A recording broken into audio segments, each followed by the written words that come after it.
makakakuha ng boto ng di bababa sa 74 na kongresista ang impeachment complaint laban kay Ombudsman Merceditas Gutierrez, inaasahang sa Senado na ito babagsak para sa isang impeachment trial. Kaugnay niyan, kasama natin ngayong live si Senator Francis Cheese Escudero. Magandang umaga, Senator Escudero. Magandang umaga.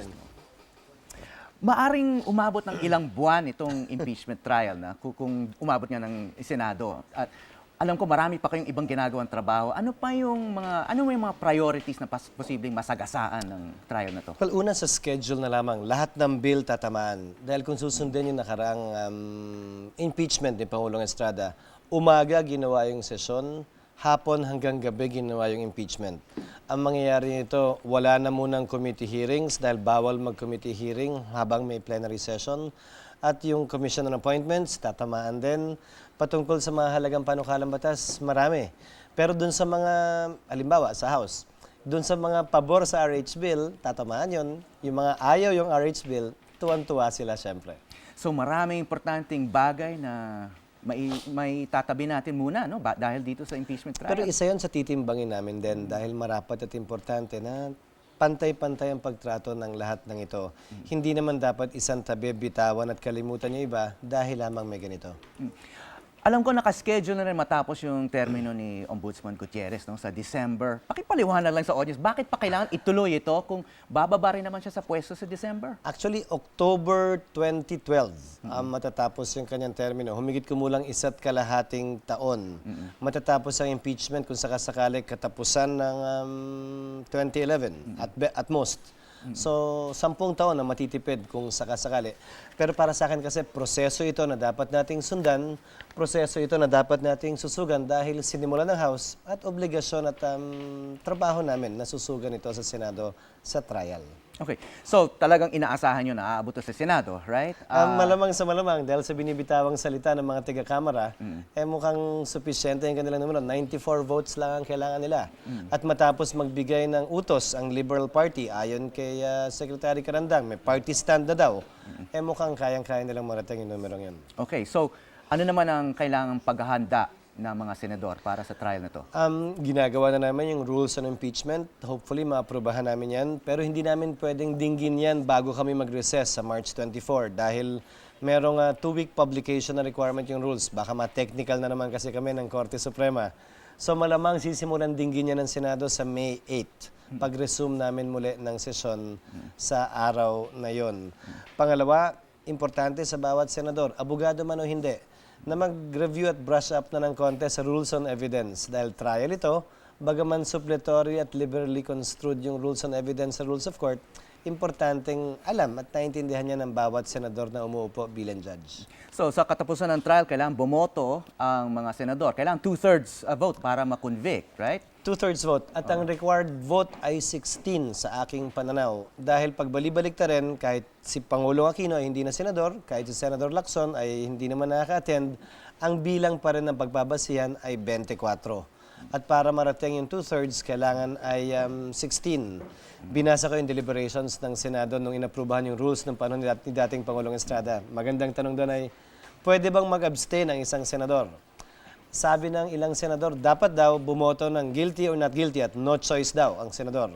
Pero napagkaisa nung nagdaang panahon na yon ay pwedeng pumili ang senador na hindi bumoto at mag-abstain dahil yung abstention o pagiging absent, parang boto na rin yun, pabor sa ini-impeach. Pero kailangan ba kayong sumunod dun sa mga nakaraang rules? Di ba? Pwede nyo naman pag-usapan na kung babaguhin ang rules ng impeachment? Pwede namin baguhin yan. Yun ang pag-uusapan namin sa mga susunod na linggo bago kami mag-recess para yung period of publication tumatakbo habang recess kami at hindi kami maakusang dinedelay yung proceedings. So sinabi mo kailangan ng 16 votes sa Senado. No? So will this be just a loyalty test? Kung sino yung mga kaalyado ni Pangulo ay boboto para sa conviction at yung mga kalaban, hindi? Sana hindi. Ito'y individual at conscience vote dapat. At sa totoo lang, nalungkot ako nung nagkaroon ng party stand ng Liberal Party dahil hindi dapat sana hinahalo nito ng kulay politika.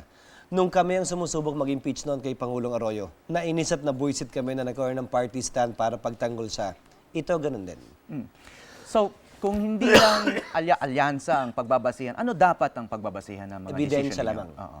Ebidensya lamang at ipepresenta mga akusasyon laban sa kanya.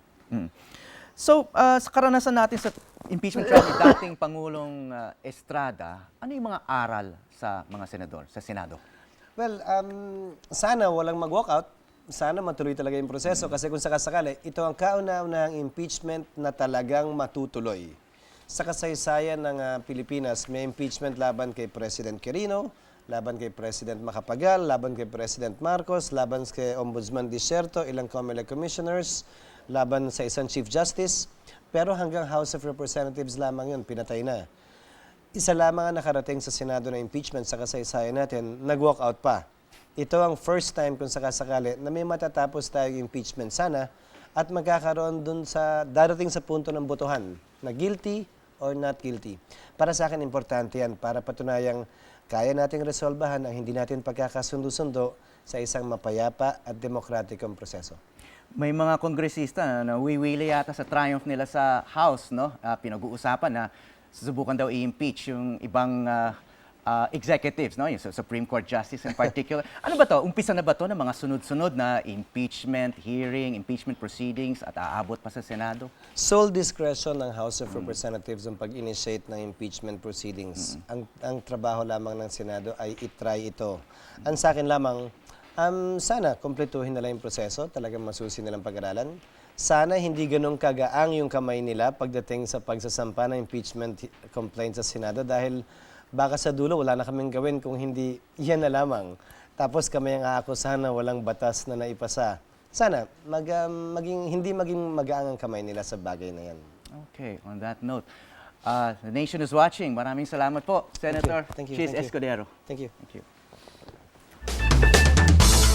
Aling lugar kaya ang may pinakamaraming milyonaryo? Yan ay ang Hong Kong. Umabot na sa 558,000 ang bilang ng tao roon na merong 1 million Hong Kong dollars. Base po yan sa isang telephone survey na inilabas ng Citibank noong March 8. 47% sa mga naturang milyonaryo ay yumaman sa pamamagitan ng investments, habang 29% naman ay lumago ang pera sa pagbebenta ng property. Ang average age naman ng mga milyonaryo ay 46 years old. Pinatunayan ng singer na si Cyndi Lauper na minsan, girls just wanna have fun. Yan kasi ang kanyang ginawa sa Buenos Aires Airport sa Argentina. Nang madali kasi ang isang flight doon para hindi mainip ay inaliw na lang ng mga pasahero ang kanilang sarili sa pag-take over sa airport mic. Nagbahagi sila ng jokes at kumanta pa ang iba. Lalo pa silang nabuhayan nang makita nila si Lauper at nang yayain nila itong sumali sa kanila, game na game namang kumanta si Cyndi kahit may flight siya papuntang Chile. Lubos na ikinatuwa naman ito ng kanyang fans.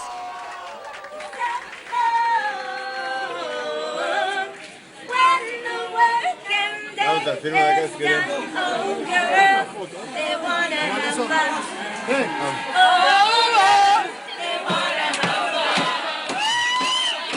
Nakakuha ng atensyon sa Beverly Hills, California ang aktres na si Sharon Stone. Pero hindi ng kanyang fans kundi ng mga pulis doon. 10 oras kasi ng gabi, hinarang nila ang sasakyan ng aktres at pinatabi sa kalsada. Kinausap siya saglit ng mga ito at binantayan hanggang sa pag-alis. Hanggang ngayon ay hindi pa rin malinaw kung bakit siya pinahinto ng mga pulis ng Beverly Hills.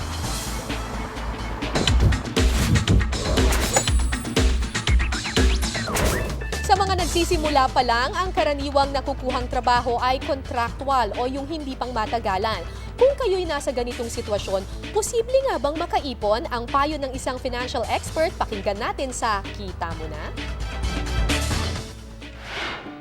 Si Nerissa sa edad na 20, kabilang na sa dumaraming labor force ng bansa. Ang kanyang kinikita nagmumula sa trabahong hindi pang matagalan o contractual basis lamang. Nakakadalawang renewal na siya ng kontrata bilang factory worker. Ang bawat kontrata, matagal na ang 5 buwan. Malaking bahagi ng kanyang sahod na pupunta sa tuition ng mga kapatid at gastusin sa bahay. Ay, bala ko sana, mag-iipon ako para pag na-contract ako ng for contract, mag-aaral ako. Sakali. Sa tulong ng paluwagan, nakakaipon si Nerissa. Kasi pag nasa akin, wala, gastos talaga. Ayon sa financial planner na si Efren Cruz, okay lang ang sumali sa paluwagan. Ang importante, nakakapag-ipon. At dahil pansamantala lang ang trabaho ng mga contractual workers, may tip si Efren kung magkano ang dapat nilang target savings. Well, technically, save as much as you can. Siguro mga 6 months of her monthly expenses dapat yun ang tinatabi niya. Sa kabila ng pagiging contractual, may nakitang positibo si Efren sa kanyang trabaho.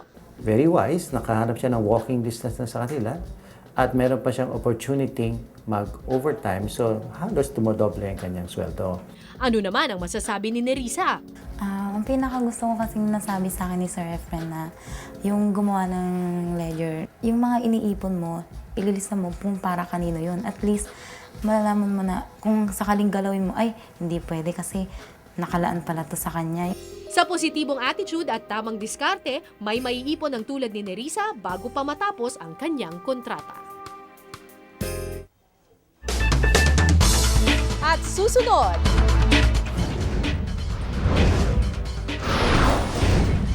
mga kahanga-hangang homemade robots bumida sa isang science exhibit sa China. Twilight star Kristen Stewart posibleng gumanap na bagong Snow White.